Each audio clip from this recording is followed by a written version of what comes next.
Previously on Dive Vlog. So that was where I met Dicky, and you give me those very valuable lesson. Then I post-mortem with my wife, I think 3 days sleeping in the couch. A lot of dive masters out there think they're in the category of dive pro. They know it all. They are the best divers and that kind of stuff. I think no matter what level I am at or I can be, there is always something more to learn. In scuba diving, there's actually no such thing as failing unless you really put yourself in danger Yeah. or someone else in danger. Then you are actually liable to be failed. Hey guys, what's up? Adam here. Diving season for the year 2025 is officially starting, and I'm so looking forward to get back into the water. Me and Dicky will be spending a lot of time on the island, and we'll be bringing you with some actual diving content rather than just sitting at the studio and talking to you guys. So please do subscribe and check out our Instagram account for more information. And now, back to part 2 of our conversation with Ferdy. I hope you guys will enjoy this one. After hearing you talking about your filming experience and also being in the dive industry right now, have you ever explored the possibility of incorporating both of them together, or have you already done it? Actually, I really like that question, Adam. Yes, I have, and yes, we have done it. Before I was a dive professional, before we took the path to educate people, of course, you serve X amount of years in the filming industry, and then you spend X amount of years in the diving industry. At that point, I realized that you need each other. Let's build a bridge. The bridge was built a few years back, and we were doing underwater filmmaking from the aspects of camera handling into the aspects of what we were known for, which is underwater safety. That was my proudest moment that I share with my teammate, that my partner Amy was running it until today. We're still running some jobs, but we are very proud of that. That was basically our baby. Would you mind sharing with us some of your job experience? No, I don't mind. Regarding to this? I don't mind at all, because as what I mentioned, it was a two-path. Malaysia has not many underwater camera operator. One of the big giants will be Mr. Matno Kasim, Adam Lokman, Uncle Pat, Kim, a very dear friend to me. Opportunities were given to me, but very swiftly. And after that, COVID happened, and then after that, I moved out to become an educator, right? Safety-wise was good. Good in terms of we were given a lot of opportunities for this. Again, by giant producers like Daniel Wee, Kak Zurina Ramli, all these people that was giving us the first initial chance, and then we keep on trying to deliver our very best every single time. That we had zero casualties for the past 40 or 50 jobs we've been doing. Zero casualties, zero injuries. We keep that track record clean. Job scope is basically look after anybody underwater, make sure everybody was safe. A lot of ways of keeping them safe. Everything, because when we work on a film set, Dicky is one of my supervisors as well in the team of when we run. The kind of jobs that we do and we did sometimes requires a lot of hazard, falling objects, fire, rigging, underwater rigging, stunts. This was really fine-tuned by this beautiful person called Mr. Noon Orsetti. Noon Orsetti is a very stunt coordinator from the States. The Noon Orsetti was mentoring us, I would say that he was mentoring us to do one of the biggest job that we did. Water safety in Asia is very new. We were given the chance to do it since 2010 until now. It's 2024. We've been doing this for 14 years. But in the US, in Europe, in Hollywood, it was just another, public safety diver was much more popular there. Salvage, search and recovery was much more popular there. We only do that here when it comes to the government body. We only do public safety down here if you are diving with Bombay, diving with JPAM, diving with, we don't do it on a daily basis, but in the US, the exposure is much more bigger, and we had the opportunity to be mentored by Noon or Shadi and Martin DeBoer, right? So these two giants are the people that gave us a clearer view of what you're doing and how you want to do this better. That opportunity was not being given to a lot of people. We were very, very lucky to have that. Imagine yourself working in a restaurant, right? So you have someone who will be doing all the cleaning, so that it's the cleaner, and the waiter or waitress, and then the person who takes orders and that kind of stuff. And you have the cook, you have the chef, you have the head chef, you have got whatever it is, and then you have the cashier and so on. Similar to filmmaking, we have videographer, director, arts director. There's a lot of departments, right? So imagine that. Because the nature of filming is mainly on surface, on land, but when it comes into underwater, they can't do it underwater. So they need people, and hence when we were in this position, we had to be props, we had to be grip, we have to be safety officer, we have to be a lot, lighting and everything. It's a very steep learning curve, but it was really interesting. I really liked the experience. I missed it a lot as well. As Ferdy said, right, we got mentored, we got people who are big names in the industry, Hollywood directors and all that kind of people who are there that willing to teach us and help us to be who we are. So I remember that one time where we did a project where the scene about plane or something, the ones that has got so many props and the plane parts have been thrown into the water, and was just me and Ferdy down there. And then we have got other people that we need to take care as well, like the cameraman. Oh, yes. And here we have fire on the top. You have got Uncle Pat was you got all of the props coming in the water, and they shoot after shoot after shoot, all that kind of stuff. It was interesting. It was very interesting. The experience is, you will not get it if you are in it, lah. I think we are blessed because I can really say that, and I really mean it, that I can really say that nobody has this experience other than us. There might be people who are doing a little bit of underwater filmmaking right now. I mean, not to be arrogant or whatsoever, no, but we are blessed to have all of this experience, all of this knowledge from the big people up there. And I see it as a blessing. I mean, we heard it from our dive professional days. I got mentored, and it's all about safety. And we got mentored by these Hollywood people that have been doing this as well. And then we got the training, and we were doing with these giants beforehand. So when my industry needs us, we have to serve because we have the knowledge. You see? Never mind, just go into the water, look after. When you're done, just come up. Do you know your NDL?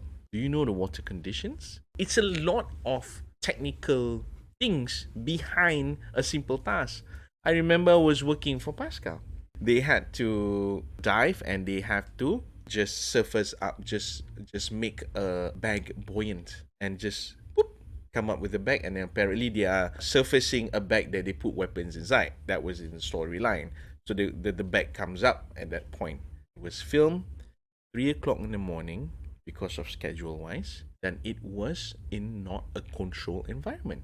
And it was too deep for us to deploy the bag from the water, and that the bag will go straight, just like filming in a pool.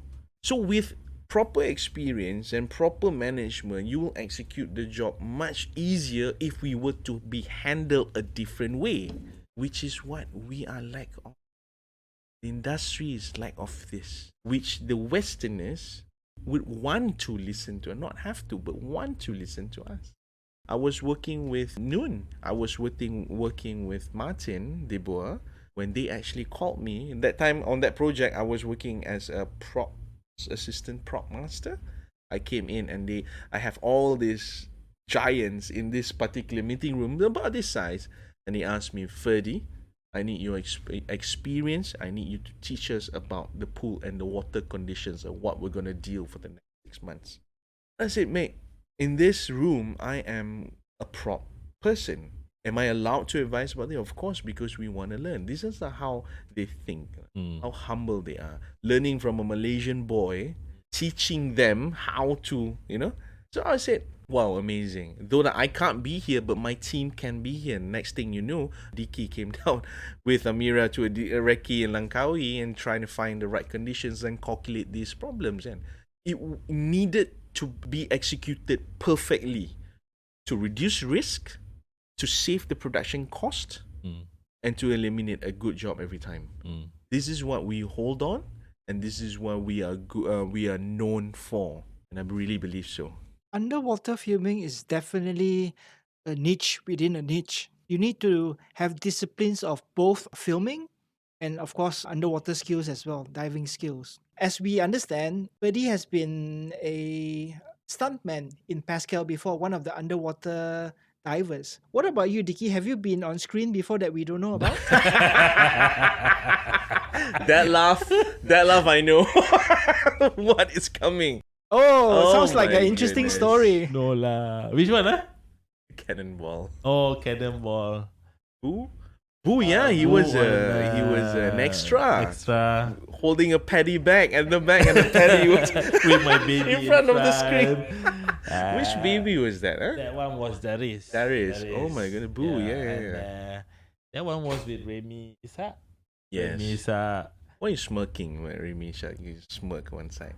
I was new in becoming an extra, or I never had this experience of becoming extra. And then I was there, okay, come, let's go. This is the scene, this is what you're gonna be doing. And suddenly Remy Isak had to say certain things, and he was talking to me. I couldn't make it out. And what it was, I was just like, why are you asking me? And then he got pissed. I knew that he got pissed. Nah, it's not like that, man. But he carried on being a professional, right? It was a good cut. So that really reminds me of that. I told Amy what happened and that kind of stuff. We just laugh like every time we talk about it. We remember our experience on. Sometimes you can just say, I was such a dumb person. Why did I not know what to do and that kind of stuff? But this is not on screen, right? It was on screen. It was on screen. And then we did a commercial. Was it Safi or was it Dove? Which one, huh? The The one land or in underwater? Underwater. Underwater was Dove. The location was swimming pool Shah Alam, but the scene was a swimming competition. Yes, something like that. Arabic diver, Arabic swimmer. Muslimah, Muslimah, right? kind of thingy. That was Safi. That was Dove. We did Safi commercial called Mak Kau Hijau. Yes. Casted by Amy Mastura. Yes, that one was in Ulu Langat or something, right? So my wife Amy was working with Amy Mastura, and Amy and Amy was talking. So I was outside and go like, Amy, yes. It was so funny. It's so funny. What's the story with the cannonball thing that both of So you? I'm gonna get to that. So we were working with these Hollywood directors and so on. Yeah, Aris Howe was the stunt double. They briefed us a different one, but they asked us when we were there. They asked us to do a different thing. So we were really short-handed of people, and they need waves. So continue. So typically, how you create a wave in a tank is by maybe having a big buoy around the buoy, and then you have Wave makers. lines and so on that people can pull it up and down, so that creates a ripple in the water, hence wave, right? But we didn't have all of this. They wanted that scene to be created in this tank. And I said, can we have someone big enough to just jump into the water? I was not in. I went to the toilet. to jump into the water, so because that will create some splash and water ripple and so on. I said, good. So you get it. So I had to do countless amount of time of cannonball into the water. So I was just coming out of the water and then jumping cannonball, and then I was jumping again and again, and then eventually that shoot was accepted. It was marked as very nice, very good. This is exactly what we asked for. So yeah, critical thinking, man. Stuff like that. That's how fun industry is. Back then, before underwater, we have this word we always say that we are always magicians. Why are we magicians? Because we can make things happen. If it's required to. Where you got the whiteboard from? You don't ask, but the whiteboard is here. Use the whiteboard, and I need it back in 10 minutes. This kind of things. Underwater, even worse. Because, like what Dicky mentioned just now, there's a lot of sub-departments. Okay, filming, in general, filming, you have the creative stuff, the creative guys, which is the writers, the whatnot, and then you have, of course, the directors that is going to, make sure that the film was shot properly. You have the technical team, which is your lighting, grips, camera, and you have your art people, which is the decor of this, and makeup, and you have these kind of people. Not every single department would have divers.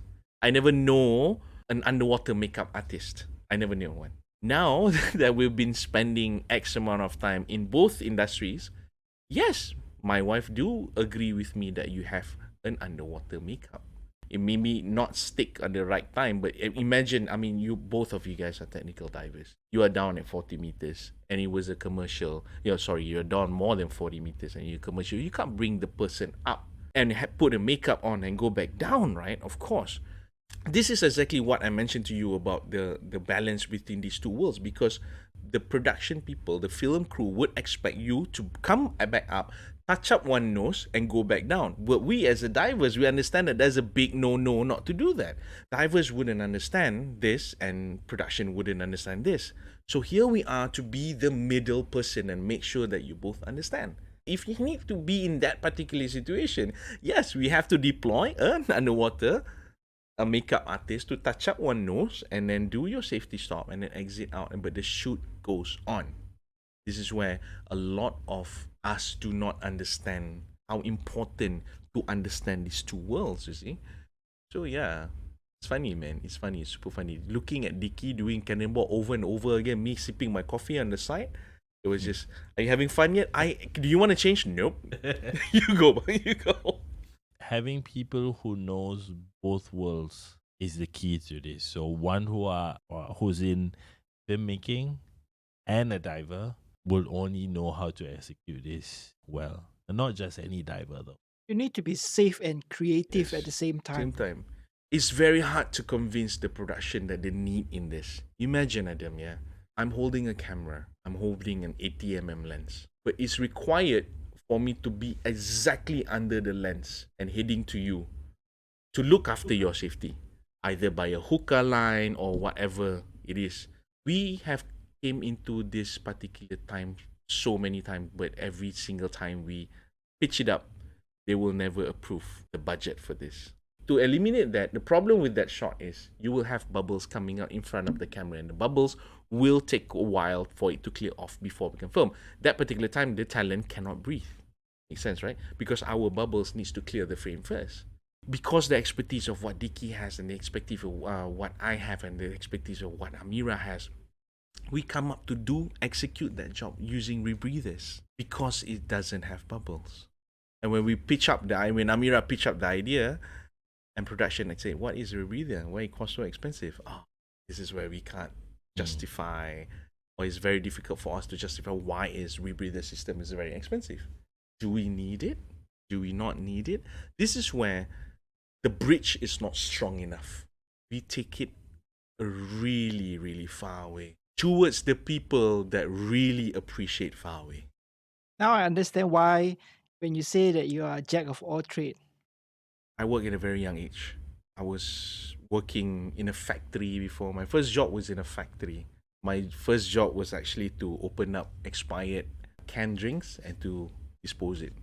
That was my first job ever. I was working at school holidays to make some cash for Hari Raya. And then throughout my journey, I met this kind of people. And throughout my journey, I met this kind of people. And then growing up, I tend to have more opportunities to meet more kind of people and had certain things. So career change for me is a no joke. It's tiring, hate it, and you tend to miss what you enjoy the most. Consequences and reality of what current reality is makes you feel that way. Because religious-wise, we believe that why God put us here, there will be a reason. If you can't see it now, you will see it later. So we would really want to understand why God put us here and why is this now? And I'm trying to get out. I can't get out. I'm still here. Why? So the answer eventually will come. But do I miss it? Yes, of course. I miss it every day. But to go back there constantly and drop teaching and educating,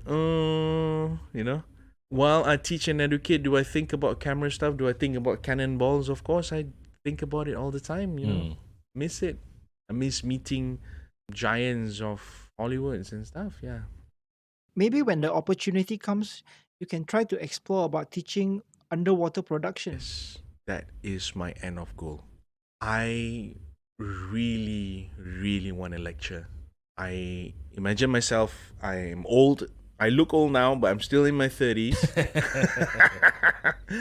But I imagine myself even in 60 still giving talks to universities and teach about things that I am good at. For the people that maybe would be my grandson's age. I'll be their grandfather's age at that time. But I really want to do that in a timing that I can still educate people doing the things, talking about the things that I'm good and love at the same time, Adam. So please God, I really want to go to that direction. All the best to you, Thank bro. you, sir. Inshallah. Thank you. Amin. And Dicky, I hope you inspire a lot of kids to be the best version of cannonballer that they can. Now that they hear what you do, right? You can actually make a living out of being a cannonballs, cannonballer. Cannonballist. Getting paid to do cannonballs. Yes. Why That not? is Why not? awesome. Yeah. Yes. It was funny, man. Funny. You should see his face, lah. It was. I mean, the course director, Dicky, that we know, hi, welcome to your class. But oh my goodness, when we were young, We had a lot of fun. a So. lot of fun. But having said that, the topic today is about what diving can give to people, right? The career change that people take. So we have heard from Ferdy about his career change, why and how diving helped him with his life and career. We also had in the past a career change from people working 9-to-5 jobs, sitting in front of the computer on the desk the whole day, sometimes burning midnight out doing the same thing. They left that world and, come into diving and they enjoyed it and then they started and then they hooked to it and then that's what they did until they retire. So I hope the listeners out there or maybe the young generations out there who are really keen about scuba diving, wanting to make a living out of scuba diving, and this information that we share in our podcast will help you make that decision, right? It's not only career change. We have people coming to us to take up scuba diving for job advancement. Yes. For instance, marine Yes, biologists of course. and people who need diving in order to perform better in their job. Yes. The people from the oil and gas industry, a lot of people, the commercial divers. I was given that opportunity in my current place that I serve to train scuba, train our paddy courses, open water, advanced rescue. But towards these people that was back then an intern of my place, and now they went off to pick up marine biology and stuff, comes back as a full timer, much older later, and after that, and he comes like, hey, that's Ferdy, that's my instructor. Now I feel it's priceless. So if I were to, not to say conclude, but just recap on what we talk about. If I don't meet Mark Rahman, face my fear and conquer, throughout these 2-3 hours of conversation, it will not happen. I wouldn't be victim of the seduction that my wife seduced me back then, and then she saw me as, this guy is so cool, he's a diver, I need to know this guy, this kind of things, She seduced me, of course. I surrendered to her due to diving. I met you giants, Diki Zulkarnain, Ben Rahman, Faisal Omar. It's all the people that inspired me, gave me an opportunity to merge filmmaking and diving, met international people, Noor Norsari, Martin De Boer, Steve, serve back the Malaysian industry, giving back to our people for blockbuster movies like Pascal, educate people how to become competent safe divers and potential educators, and go to Singapore and expand the education that was taught by these people, Flashback, flash forward. That one time that I go out, I want to be a diver today. God have all these arrangements, knowing the fact that my wife was certified, my son was certified, not by me, disclaimer, certified by Danny Razak. And he is now inspiring his friends to be, what? It's just amazing. It's just massive domino effect. So I really hope this inspires the listeners or the viewers. Make that change, man. Make that change. Share that knowledge, bring it forward, and inspire the younger generations. Ferdy, to end off the episode, what message do you have to those who are listening right now? Do not be afraid of making a decision, because a decision will lead to your best time of your life. And don't hesitate. This is a constant reminder for myself as well. Don't hesitate, especially when you don't have a lot to calculate. You're 21 years old, you don't know what to do with your life. Follow your heart, man. You don't realize that, oh my goodness, it's already 16 years has passed. Where's this white hair coming from and whatnot, You didn't realize that because you enjoy every single day. Do not be stuck in a place that you don't feel belong, you don't feel appreciated. And don't stop diving. Diving is pretty much a life changer for me. It was a hobby, seduced by my wife, got married, inspired my son, got a job, now salvation. That was purely bread butter to me and my family. It's a wonderful, wonderful time for me to be here. Thank you so much, Adam and Dicky, to let me be a guest. I hope it benefits the viewers. It's how these people, including yourself, inspired me. I hope that it could be to the next gen.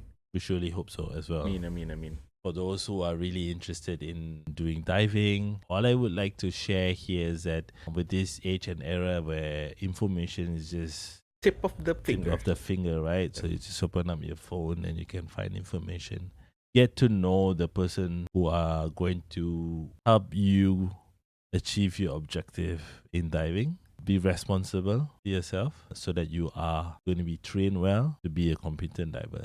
Thank you so much, Ferdy, for Adam. taking your time to coming here to share your knowledge and your experience here with us today. Thank you, Ferdy. Thank you, Ricky. On behalf of Dive Vlog Podcast, we thank you. We thank the listeners as well and the viewers. Yep. I think the numbers is growing. We appreciate that. We want to do our best for everybody. So your feedback is really very, very important for us as well. So till next time. If there's any particular topic that you would like us to talk about, send us a message, put a comment down there. In the near future, we will try to cover whatever we can. Invite more guests with certain expertise to the topic, perhaps. That will be something good to discuss about. Yeah. Thank you so much for listening, guys, and we'll see you in our next episode. Bye-bye. I'm Adam. I'm Dicky. I'm Ferdy. We are the podcast.